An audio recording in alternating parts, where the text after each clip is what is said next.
Bienvenue dans Design Plus pour ce nouvel épisode de Design Plus Express. Cette série dure tout l'été avec des nouveaux invités et 10 nouvelles questions. Pour ce nouvel épisode, je reçois David Marbach. David est Head of Design et je l'ai reçu dans Design Plus en septembre 2019 dans un épisode sur le Design Thinking. Vous pouvez d'ailleurs écouter l'intégralité de son interview à condition d'être une ou un abonné premium. Pour choisir un forfait premium, c'est très simple. Je vous donne rendez-vous dans la description de cet épisode ou dans la description du podcast et vous y trouverez le lien vers ma page Supercast. Et maintenant, voici les réponses de David. Question numéro 1. Cite-moi 3 mots qui définissent ton métier. Alors je dirais le premier, ça serait itération. Le process UX, on le schématise souvent par le double diamant, avec 2 phases distinctes de discovery et delivery, pour simplifier. Mais en réalité, je crois que c'est une boucle infinie de phases de compréhension et de test. C'est réellement un process expérimental et continu. On conçoit, on teste, on affine, on reconfronte à la réalité, et ainsi de suite. Et plus généralement, itération, c'est aussi parce que finalement, la perfection n'existe jamais. Et notre travail, dans toutes ces dimensions, est fait de tâtonnements, d'approximations successives, que ça soit en termes d'expérience, en termes de qualité de service ou de process. Le deuxième terme, alors j'hésite entre symbiose et synergie, parce que travailler dans le produit, quelle que soit la fonction, peut-être encore plus pour un designer, c'est de réunir et mélanger des expertises variées. Produits, marketing, tech, service client, finance, sales, légal, etc. Et en réalité, la solution nous dépasse tous individuellement. Et donc, personne n'a le monopole de la solution. C'est pour ça qu'on parle de conjugaison, de synergie des expertises, de pluridisciplinarité. Et synergie aussi car il y a beaucoup de problématiques en une souvent. Et le design n'est fait que de contraintes, d'objectifs, de problèmes qui se conjuguent, qui s'additionnent. Et on le sait, une bonne solution à un problème donné, un problème qui est multifacette, doit être aussi multifacette. Il y a un mélange de plusieurs choses. Ça doit être à la fois désirable pour l'utilisateur, faisable techniquement, viable économiquement et durable maintenant. Et le troisième terme, je dirais, c'est la méthode. Moi, j'assume une certaine exigence en termes de méthodologie, d'approche des problèmes. Je pense qu'avoir de la structure et de la méthode, ça permet d'être efficace. J'entends souvent parler de créativité, d'inspiration, un peu par opposition à la méthode. Les gens souvent opposent process versus créativité. Et je crois que c'est une fausse contradiction.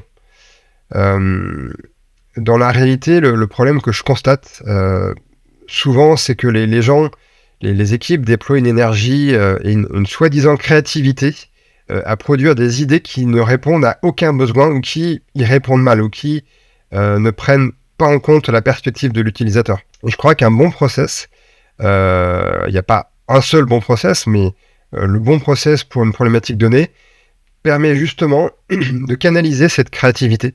Il y a une citation que j'aime beaucoup dans le livre Discovery Discipline qui exprime bien cette idée. Je crois que c'est les berges d'une rivière l'empêchent de devenir marécage et je crois que ça fait beaucoup sens que effectivement de ce que je comprends de cette phrase, c'est que la créativité a besoin de structure et de méthode pour donner sa pleine mesure, surtout dans le design. Question numéro 2. Pourquoi as-tu voulu devenir designer ? Alors tout a commencé pour moi au collège. Je voulais devenir designer produit, concevoir des téléphones sans fil, des voitures futuristes, des baskets Nike, des lampes, tout et n'importe quoi. Je faisais beaucoup de dessins en imaginant des nouveaux produits. Voilà, donc c'était un peu l'âge d'or de Philippe Starck. Et à 13-14 ans, je pensais pas du tout à la fonction ou l'usage, juste à la forme. J'aimais les trucs qui avaient l'air cool. Et après le lycée, j'ai finalement opté pour des études littéraires et des langues. Je dessinais moins à l'époque, je faisais plus de musique. Et après avoir terminé ma maîtrise d'anglais en littérature américaine, en fait, j'avais le choix entre soit être prof, donc prof d'anglais, soit faire une thèse. Alors j'adorais la recherche, la réflexion, le fait de beaucoup lire, d'analyser les œuvres, de manipuler des concepts. Mais je me suis aussi rendu compte que d'une part la créativité me manquait, le design me manquait, le dessin me manquait, et d'autre part j'avais besoin d'être avec d'autres personnes. En fait, le travail de recherche à l'université, c'est un travail qui est très solitaire, qui est très monacal. Pour ces deux raisons, j'ai repris des études en design. Et entre-temps, les internets sont arrivés, donc c'était plus uniquement du design produit, je dirais matériel. Et je me souviens, j'avais acheté un livre en 2006-2005 au Centre Pompidou qui s'appelait e-Project, sur les plus beaux sites web de l'année. Il y avait pas mal de livres comme ça à l'époque, à la FNAC. Et j'étais assez fasciné. Encore une fois, c'était l'aspect visuel qui m'avait attiré au début. Et puis, pendant mes études en design, à l'école de design, j'ai découvert l'ergonomie assez rapidement, la psychologie cognitive, et c'est devenu une véritable passion qui continue aujourd'hui. Et finalement, je me suis beaucoup plus axé sur l'UX que sur l'UI ensuite. Question numéro 3. Pourrais-tu décrire ton métier sur 24 heures et comment tu t'organises ? Alors, dans mon cas, j'ai pas mal de trajets. J'habite à Reims et je travaille à Paris. Donc avant de commencer ma journée de travail, c'est souvent 30-40 minutes de lecture d'articles dans le train, puis 15-20 minutes de podcast dans le métro, idem le soir. Donc en général, ma journée, elle est quasiment entourée de 2 heures de veille. Ensuite, la journée en elle-même, alors en tant que responsable d'équipe, mes journées sont occupées par pas mal de réunions, je pense comme beaucoup de personnes. Alors, dans réunion, j'inclus tous les types de réunions, hein, des réunions d'équipe, des présentations, des designs critiques, des points de coordination, des ateliers d'idéation, des rétros, donc vraiment tout type de réunions. Parfois, on fait même des réunions pour préparer d'autres réunions. Donc en tout cas, voilà, l'essentiel d'une journée type, pour moi, c'est des réunions et des échanges via Slack. Alors, je ne suis pas anti-réunion du tout. Au contraire, je pense que dans bien des cas, un bon format de meeting peut être plus efficace que des échanges sans fin sur Slack. Mais une bonne réunion, ça demande aussi pas mal de travail d'anticipation. Alors aussi, dans ma journée type, il y a, moi, je dirais pas mal de one-to-one avec mes reports, avec mon manager, avec des stakeholders. Alors moi, ce que j'essaie de faire, c'est de les concentrer plutôt en début de semaine pour avoir au moins une journée sans réunion. C'est souvent le jeudi ou le vendredi. Et encore une fois, les one-to-one, ça implique la préparation en amont, de faire une synthèse ensuite avec des next steps. Donc, ma journée type, c'est aussi beaucoup de lecture, d'analyse, des documents de cadrage, des synthèses sur Notion, des benchmarks, des analyses, des études de marché, des synthèses sur une phase de recherche, des recommandations, donc sur du design. Donc voilà, beaucoup d'analyses, de lecture de documents. Souvent, il y a 1 ou 2 recrutements en cours, donc ça veut dire revoir des job desks, revoir des CV, faire des entretiens, faire des réunions pour débriefer. Et dans une journée type, je dois avoir peut-être 2-3 fois 30 minutes max pour avancer sur des sujets très très macro, sur de la stratégie, sur de la vision, sur des actions du type mettre à jour une grille de compétences, des guidelines, des rituels. Donc on n'a jamais assez de temps pour ça. C'est pour ça que j'essaye d'avoir au moins un jour de focus plein une fois par semaine pour un peu prendre de la hauteur sur quelques sujets clés et macro. Question numéro 4. Quelle est ta plus grande réussite en tant que designer ? Alors, je dirais la refonte UI que j'ai menée chez Les Furets il y a quelques années. Je n'étais pas le seul, bien évidemment, responsable de ce travail. Alors déjà, je suis très fier du résultat purement UI. J'étais très, très heureux des effets positifs de ce que ce redesign a pu générer aussi à plusieurs niveaux. Déjà, je me suis vraiment battu pour faire prioriser ce sujet qui était loin d'être dans la shortlist des priorités à l'époque. Donc j'ai vraiment pris mon bâton de pèlerin pour essayer de rallier des stakeholders. Donc il y a eu beaucoup de politique et de travail d'influence en interne. Il a fallu notamment sortir une agence de communication qui était bien implémentée dans la boîte depuis des années et qui voulait prendre la main sur la refonte et la brand. Donc il y avait un premier succès à ce niveau-là. C'était aussi une réussite du point de vue des KPI. Au niveau des KPI business, on a généré beaucoup de profits suite à ce redesign purement UI. Comment dire, réussite au niveau des KPI utilisateurs, parce qu'on a eu dès lors des feedbacks clients vraiment excellents sur l'expérience, sur le design. Quand on faisait des tests, on avait vraiment des feedbacks spontanés sur le design, donc c'était vraiment super appréciable sur le design et aussi sur l'image de marque. Et puis il y a aussi une très bonne collaboration entre les équipes produits marketing pour créer cet écosystème cohérent. Donc le fait que le design et les éléments de brand soient cohérents et appréciés, c'était vraiment une réussite parce que c'était un des objectifs qui n'était pas simple. Et ça a été surtout une réussite au niveau de l'évangélisation du process UX en interne, dans une boîte qui initialement avait un ADN très tech, très, très back-end même. Et voilà, en fait, à travers ce projet, on a vraiment mis en place une collaboration très, très forte entre produit, design et tech.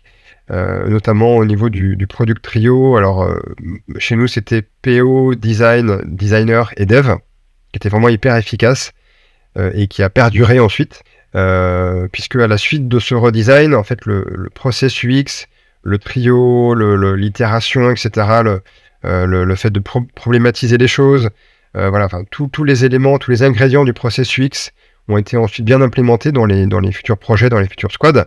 Les designers ont été intégrés dans les product teams. Leur expertise était vraiment comprise, reconnue, et la relation produit tech design était vraiment très bonne, avec beaucoup de solidarité, de bienveillance, d'implication et d'exigence aussi. Donc une réussite surtout à ce niveau-là. Connais-tu Notion ? Personnellement, c'est l'application que j'utilise toute la journée, tous les jours, pour gérer le podcast, mais aussi pour une partie de ma vie privée. C'est à la fois mon espace de travail personnel, mais aussi celui que je partage avec les futurs interviewés pour préparer chaque épisode. Donc Notion, tu peux l'utiliser pour tous tes projets professionnels et personnels, en mode solo ou avec ton équipe. Et depuis quelques mois, Notion a intégré une IA, une intelligence artificielle. Tu peux lui poser directement tes questions sur tes documents, tes tableaux, tes projets, et l'IA te répond. Il suffit juste de demander. L'IA t'aide à rédiger tes contenus. C'est terminé le syndrome de la page blanche. Laisse l'IA de Notion rédiger un premier jet pour toi. Bref, tu as un vrai rédacteur à tes côtés. Enfin, l'IA va parcourir tous tes documents en quelques minutes pour en extraire les points clés, faire des résumés et bien plus encore grâce au remplissage automatique. Donc, plus besoin d'écrire une énième note de mise à jour sur l'avancement de tes projets. Et si tu te poses des questions sur tes données, Notion a déjà tout prévu. Les données restent privées et sécurisées. Le programme est conforme au RGPD et CCPA. Donc c'est un super atout pour avancer plus vite et mieux. Pour en savoir plus et essayer l'IA de Notion gratuitement, clique sur le lien qui se trouve dans la description. Question numéro 5. Quels sont les freins les plus courants que tu rencontres et comment les combats-tu ? Pour moi, le premier frein, c'est la résistance au changement. Je pense que c'est la force la plus puissante de l'univers. Dans toutes les entreprises où j'ai travaillé, j'ai trouvé des fervents défenseurs du statu quo.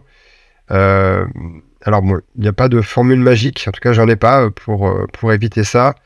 Ça demande du temps pour faire évoluer les choses. Il faut bien sûr essayer de comprendre pourquoi les choses sont comme ça. Il faut écouter, il faut expérimenter. Il faut aussi, je dirais, évaluer si un changement est possible. Parfois ça fonctionne et parfois ça fonctionne pas du tout.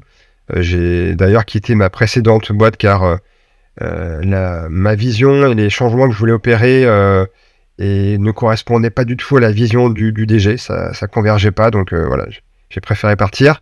Le deuxième frein, c'est ce que j'appellerais des guerres territoriales souvent entre le marketing et les équipes UX sur qui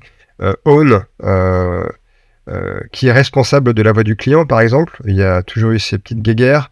Des guerres territoriales aussi entre PM et l'UX sur les rôles et responsabilités. Il y a eu souvent des tensions que j'ai pu observer à droite à gauche dans plusieurs entreprises, dans plusieurs équipes. Et ma stratégie sur ces questions, c'est, je dirais, de changer de dialectique. Parce que la question qui se pose souvent, c'est « Ok, qui fait quoi ?» Et on fait des tableaux de responsabilité, etc. Moi, je pense que la question, c'est plutôt comment on fait ensemble. Aujourd'hui, on est loin de l'époque du waterfall avec des cycles en V où chacun avait un périmètre très très défini, très cloisonné. Et je pense que la bonne stratégie, c'est d'accepter des overlaps, des chevauchements entre les disciplines, d'encourager la co-responsabilisation et la co-construction, vraiment le faire ensemble. Et après, bien sûr, tout dépend de la topologie des équipes, où sont situées les expertises. Parfois, il y a pas d'overlap parce que les expertises sont présentes dans une fonction, pas dans une autre. Des fois, un PM va avoir une forte sensibilité UX et un UX va avoir des fortes sensibilités produits. Donc, dans ces cas-là, il faut encourager l'overlap et le faire ensemble. Mais bon, en tout cas, je pense que le plus souvent et de plus en plus dans l'avenir, il y aura de la porosité entre les disciplines et je pense que c'est positif. Donc, évitons les guerres territoriales inutiles. Le troisième frein ou obstacle, c'est...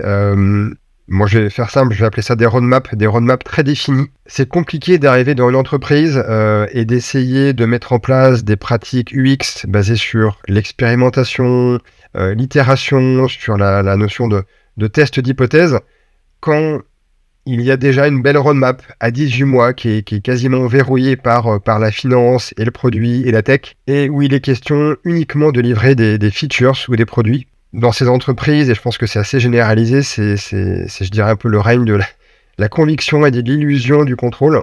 Et alors là, comme stratégie, je pense que la recherche utilisateur s'avère utile, car on le sait, hein, dès qu'on met un prototype dans les mains d'un utilisateur, on se rend compte souvent que l'idée n'est pas bonne, ou que l'exécution l'exécution n'est pas bonne. Donc parfois, ça aide à instiller le doute et à, je dirais, enclencher un état d'esprit plus tourné sur le doute, en fait, le test d'hypothèse, plutôt que le fait de livrer des features déjà définies. Maintenant, le plus efficace des tests utilisateurs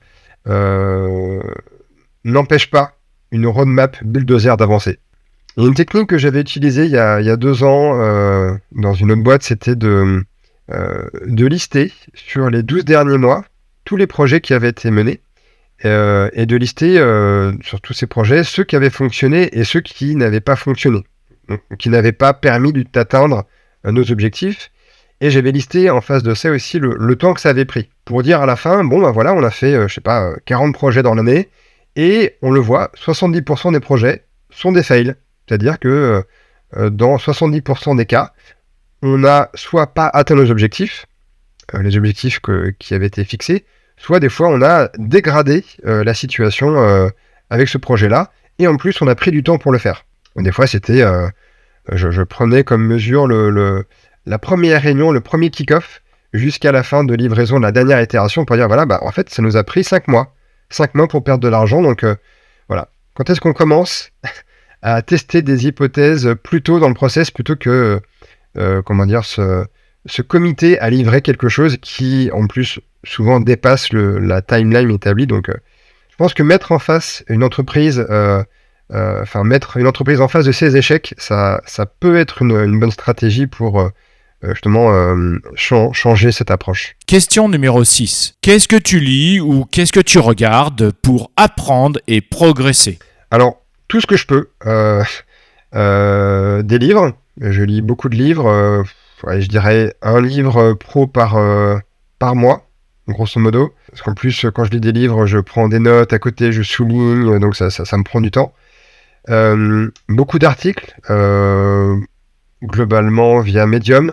Alors j'utilise encore The Old Reader, qui avait remplacé Google Reader il y a pas mal d'années. J'ai du mal à m'en défaire. Je trouve que c'est hyper utile d'avoir des flux RSS où les contenus viennent à nous. Tout ce qui est aussi article type produit, le blog de Tiga, il y en a vraiment énormément.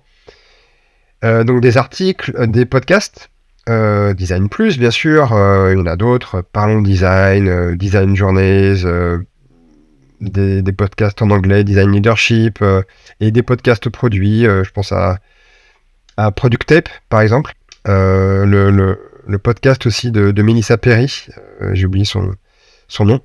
Donc pas mal de podcasts que j'écoute dans le métro et des vidéos aussi, des conférences. Donc j'ai un peu une liste de noms de personnes comme ça qui ont écrit des livres et qui ensuite font des conférences ou des entretiens, des tables rondes. Donc je consomme beaucoup de vidéos.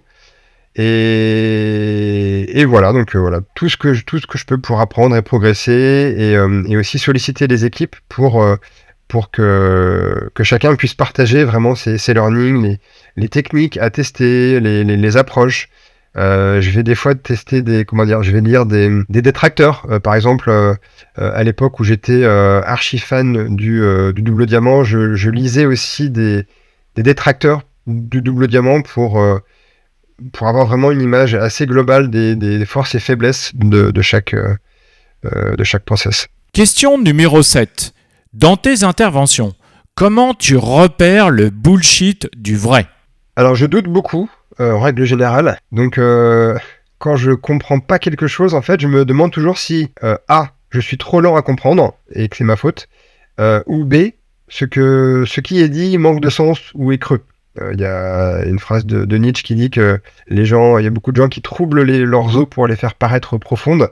Parfois, je ne repère pas le bullshit tout de suite. Je me dis que ça paraît bullshit, mais si ça se trouve, c'est moi qui ai mal compris, donc je creuse quand j'ai un doute. En réalité, c'est surtout l'attitude que je repère assez vite.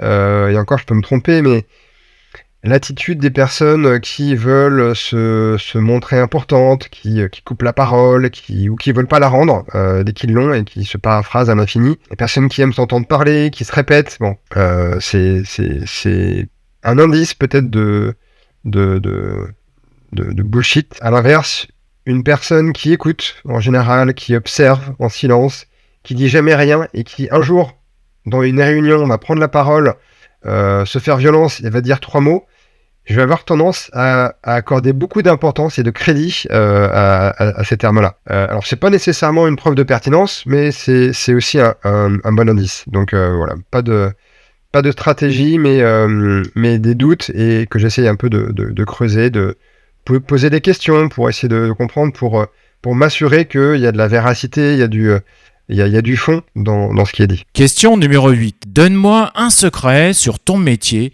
que personne ne sait. Alors, je sais pas si c'est un secret, c'est plus une croyance. Je pense que lorsque toutes les fonctions d'une organisation auront maîtrisé les bonnes pratiques en termes de recherche utilisateur, de méthodologie centrée utilisateur et d'ergonomie, je pense que les designers n'existeront plus, surtout les UX designers. Il y aura toujours besoin de designers visuels. J'avais lu quelque part, un peu au début de ma carrière, que le design, la fonction de design, les designers existaient, les UX existaient parce que personne d'autre n'était là dans une entreprise pour défendre les utilisateurs et pour le faire sans introduire trop de biais. Parce qu'en fait, en réalité, tout le monde pense utilisateur. tout le monde pense faire le mieux pour l'utilisateur. Les UX ont la méthode et l'expertise pour identifier les biais de confirmation, etc. Et pas juste demander aux gens ce qu'ils veulent. Donc il y a vraiment des techniques qui sont à disposition des UX, qui sont maintenant généralisées à d'autres fonctions, ce qui est positif. Mais je pense vraiment que quand cette expertise, cette discipline sera distribuée, je dirais, partout dans l'entreprise, quand tout le monde sera responsabilisé à améliorer l'expérience, à faire de la recherche avec le moins de biais possible, les designers UX risquent de ne plus exister. Mais le design expérience utilisateur survivra, bien sûr. Question numéro 9. Penses-tu que les IA, les intelligences artificielles, pourraient révolutionner nos métiers et ou modifier certaines de nos pratiques ? Et aujourd'hui, les IA ont une capacité notamment de synthèse qui est vraiment phénoménale. Donc par exemple, pour une recherche utilisateur, on entre beaucoup de données un peu en vrac et ça ressort sous forme de tableaux structurés et hiérarchisés. C'est vraiment incroyable. Pour les études de marché, les IA donnent déjà des insights super pertinents et en fait ça ne peut que s'améliorer. Donc moi j'y crois énormément. Les programmes de génération d'images comme Midjourney ou d'autres secouent déjà, je pense, les plateformes de banque d'images. Après, il y a une question de droit de propriété qui reste à mener, mais moi, j'imagine que les illustrateurs et les créateurs de logos peuvent déjà se sentir menacés.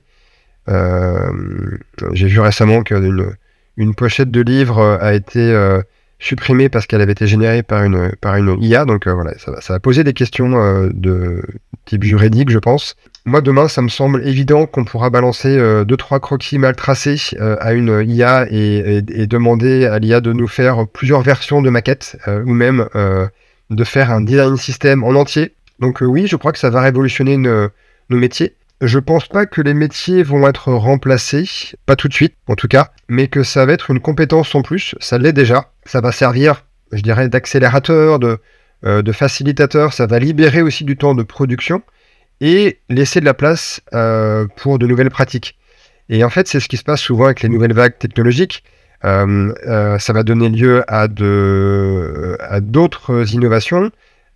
Il y aura des substitutions, c'est sûr, mais il y aura aussi des gains en termes de productivité. Et donc, ça va donner aussi lieu à de nouveaux métiers.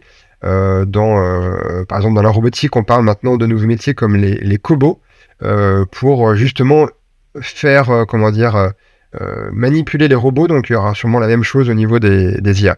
Je ne suis pas inquiet et je suis plus enthousiasmé par ces nouvelles possibilités qu'offre l'IA. On est vraiment en train d'assister à une rupture anthropologique, mais je pense pas que ça va complètement changer les métiers. J'étais récemment chez un encadreur pour faire des passe-partout et avant les encadreurs utilisaient des cutters pour le faire à la main. Et chez l'encadreur où j'étais, il a utilisé une machine qui était gigantesque pour faire ça. La personne entrait les mesures et la machine coupait automatiquement. Donc voilà, c'est un outil qui leur est extrêmement utile, mais qui ne remplace pas le métier et qui permet justement, dans le cadre de l'encadreur, à se consacrer à des tâches peut-être à plus forte valeur ajoutée. Donc voilà, je suis encore une fois plus enthousiasmé que craintif par rapport à l'IA. Question numéro 10. Pour toi aujourd'hui, en tant que designer, quel est ton plus grand défi ? Alors mon plus grand défi, je pense que depuis plusieurs années, c'est d'impliquer les designers plus tôt dans le process et de manière vraiment récurrente. Alors ça se passe de mieux en mieux, de plus en plus souvent. Mais il y a encore des cas où le designer se trouve dans une position d'exécutant d'une vision d'un PM ou de la direction. Alors je pense qu'il y a deux causes à ça. D'abord, les phases amont d'un projet, on va dire, ou d'une initiative sont souvent liées à des enjeux ou des problématiques business, financières ou métiers. Et les designers, en général, de par leur formation ou de leur sensibilité, sont moins à l'aise avec ces sujets. Donc c'est bien sûr une généralité, hein, mais de mon expérience personnelle, j'ai souvent constaté que les designers qui voulaient être impliqués tôt dans les projets étaient en réalité les mêmes qui finalement se désintéressaient un petit peu de ces sujets-là. Donc je pense que c'est en partie la faute des designers, de certains designers, qui parfois, je dirais, se complaisent dans une fonction de concepteur pur, en s'intéressant à la micro UX, mais pas assez à la macro UX, c'est-à-dire le produit dans toute sa totalité et toute sa complexité. Et la deuxième cause, je dirais, c'est aussi la propension de certains PM à aussi s'approprier ces sujets. C'est aussi, je pense, lié à la formation que beaucoup de PM ont eue, qui est forcément en plus liée au business.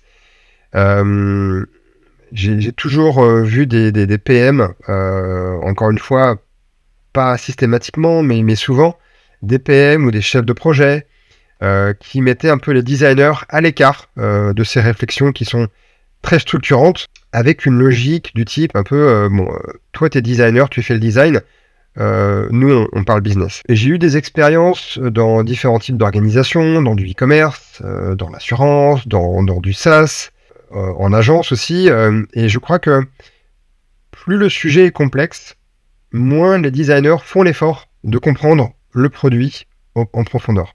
Et ma vision des choses, c'est que je pense que pour qu'un designer soit réellement pertinent dans son travail, dans sa recommandation, dans son design, il doit prendre en compte toutes les facettes d'un problème. C'est-à-dire se frotter à des problématiques qui, de prime abord, semblent éloignées du design, mais qui sont vraiment des problématiques design, des problématiques financières, légales, techniques, marketing, et s'il ne prend pas ça en compte dans son design, en fait, il va logiquement avoir une vision qui va être beaucoup plus limitée qu'un PM qui, lui ou elle, aura fait l'effort de prendre en compte tous les aspects d'un produit et du design au sens très large, et d'embrasser toute la complexité d'un sujet. Et donc, le designer, s'il ne fait pas cet effort-là, il aura toutes les chances de tirer à côté, quelque part. Il ne sera pas pertinent. Et du coup, en conséquence de ça, la confiance que les PM vont lui accorder va se réduire. Et en fait, ça va être un cercle vicieux. Donc moi, j'encourage vraiment les designers avec lesquels je travaille à dépasser un peu leur rôle de designer et d'aller plus en amont et se frotter à des problématiques business, métier, technique, légales, etc. pour être plus pertinent. Merci d'avoir écouté cet épisode de Design Plus Express 2023. Si cet épisode vous a plu, alors partagez-le autour de vous sur LinkedIn, Instagram, Twitter, Facebook et ailleurs. Je vous invite aussi à noter maintenant le podcast sur votre plateforme d'écoute et d'écrire un commentaire sympa pour le faire grimper sur votre plateforme. Enfin, pour ne pas rater les prochains épisodes, pensez à vous abonner sur votre plateforme d'écoute. Et je vous donne rendez-vous vendredi prochain pour écouter un nouvel épisode. À bientôt sur Design Plus. Salut!